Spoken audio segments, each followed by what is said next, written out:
Here I have Nokia 230, and today I'm going to show you how to copy contacts from SIM card to this device.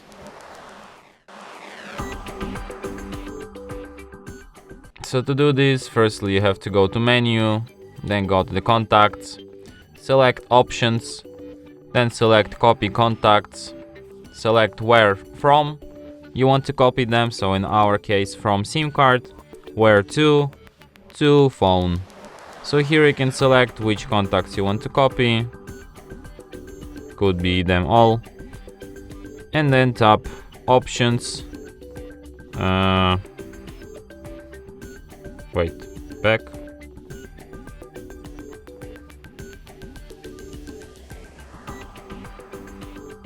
done. And as you can see, contacts copied successfully. And that's it. Thanks for watching. If you find this tutorial useful, don't forget to hit that like button and subscribe to our channel.